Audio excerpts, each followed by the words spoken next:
TV9 Bharatvarsh के studio में आज हमारे साथ कई खास मेहमान मौजूद हैं। मुद्दा है बांग्लादेश का।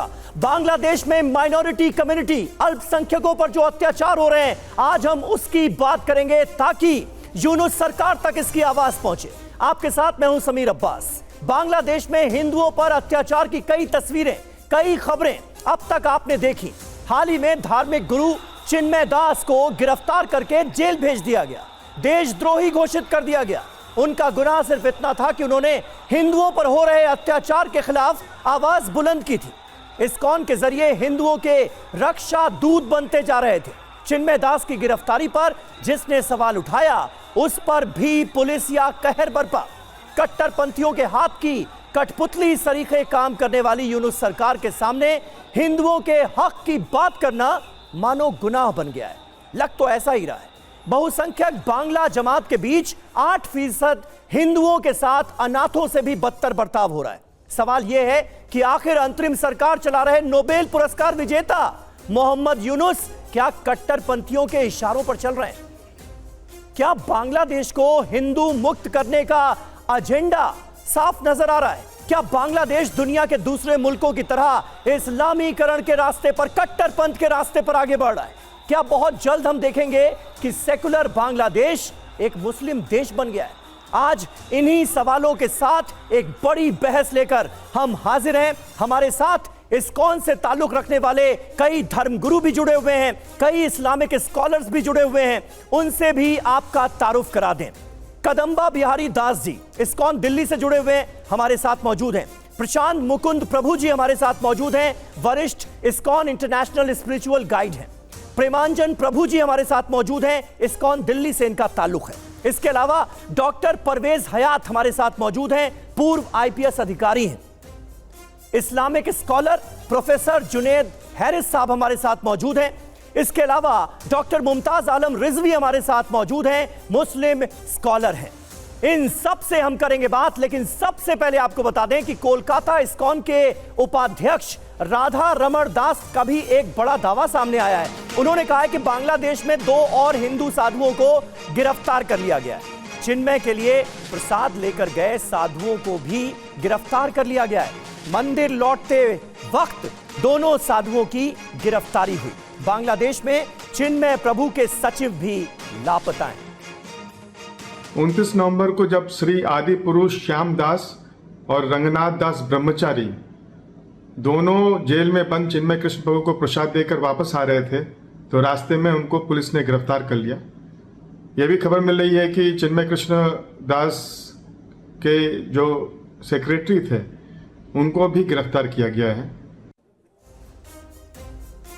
तो देखिए, यानी हालात सुधरने का नाम नहीं ले रहे हैं। राधा रमण दास जी की तरफ से जो बयानात सामने आ रहे हैं, इस्कॉन की तरफ से जो बयान सामने आ रहे हैं, वो इसकी तस्दीक करते हैं। अब आपको हम 2 तस्वीरें दिखाते हैं। ये 2 तस्वीरें आपको देखनी चाहिए। एक 2024 की तस्वीर है। पाकिस्तान की शह पर जमात बांग्लादेश में हिंदुओं के खिलाफ कैसे साजिश रच रहा है। कट्टरपंथी ताकतें अल्पसंख्यकों और मंदिरों को निशाना बना रही हैं। वहीं दूसरी तस्वीर साल 1971 की आपको दिखा रहे हैं, जब पाकिस्तान ने ही बांग्लादेश पर आक्रमण किया।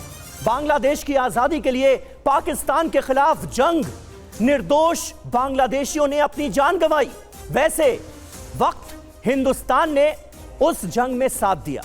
हिंदुस्तान इन तमाम लोगों पर, जिन पर जुल्म हो रहा था, उनके साथ खड़ा रहा।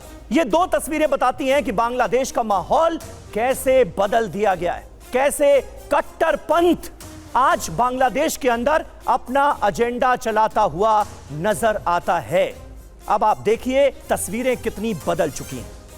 हमारे साथ इस वक्त तमाम खास मेहमान मौजूद हैं, उनसे मैंने आपका तारुफ कराया। और शुरुआत में कदम बिहारी दास जी आपसे करना चाहूंगा। इस वक्त की जो स्थितियां, परिस्थितियां बांग्लादेश में नजर आ रही हैं, उससे हर हिंदुस्तानी भी उसी तरह से कंसर्न्ड है। सबकी चिंता का सबब है कि अगर बांग्लादेश की 8% जो माइनॉरिटी कम्युनिटी है, जो हिंदू हैं, उनके ऊपर अत्याचार नहीं थमा तो क्या होगा। मकसद क्या नजर आता है? 2 चीजें हमने देखी। एक तरफ जमात का बढ़ता प्रभाव, कट्टरपंथ जो है वो कहीं ना कहीं सरकार पर हावी होता हुआ नजर आ रहा है और टारगेट किया जा रहा है हिंदू मंदिरों को, हिंदू अल्पसंख्यकों को। वजह क्या नजर आती है आपको? हरे कृष्णा। तो आप सबका बहुत बहुत धन्यवाद। तो जैसे कि आप कह रहे हैं कि इस समय वास्तव में बहुत ही दुर्भाग्यपूर्ण जो है खबर है बांग्लादेश से जो हम लोग सुनते आ रहे हैं, तो ऐसा बिल्कुल नहीं होना चाहिए। और भारत के जितने भी 140 करोड़ आबादी हैं, कोई भी जो है इस घटना से प्रसन्न नहीं है। क्योंकि किसी भी देश में हर किसी को रहने का बराबर अधिकार है, चाहे माइनॉरिटी हो, किसी भी धर्म के हो, किसी भी जाति को हो, हर किसी को रहने का बराबर अधिकार है। और जैसे कि हम भारत में देखते हैं, भारत में भी कितने माइनॉरिटीज़ हैं, लेकिन यहाँ पर सभी जो है कितने प्रसन्नतापूर्वक रह रहे हैं। तो यही जो है भारत को बाकी राष्ट्रों से जो है अलग बनाता है जी। और यही चीज़ का जो है आज इस्कॉन जो आज पूरे विश्व में जो सनातन धर्म का प्रचार कर रहे हैं, उसका लक्ष्य भी यही है। अभी देखिए सनातन धर्म में क्या हमारा सिद्धांत है, सर्वे भवन्तु सुखिनः वासुदेव कुटुम्बकम। हमारे धर्मों में आप देखेंगे पेड़ की भी इज्जत की जाती है, पेड़ की भी पूजा की जाती है, जो पशु है गाय उनकी भी पूजा की जाती है, जो दूसरे धर्म हैं उनको भी जो है उतना ही महत्व दिया जाता है। आपने देखा होगा कि जो हिंदू धर्म में भी बहुत अलग अलग प्रकार के सेक्ट हैं, लेकिन आप कभी भी नहीं देखे होंगे कि आपस में जो है कोई कभी भी किसी भी मुद्दे पे किन्हीं का कोई झगड़ा हुआ, सभी एक साथ चलते हैं। तो हमारा धर्म जो है यही सिखाता है कि दूसरे धर्म को हम बराबर का दर्जा देते हैं कि, और यही सनातन धर्म की खासियत है कि जितने प्रकार के विचार हैं, जितने प्रकार के धर्म हैं, उन सब को एक साथ लेकर चलना।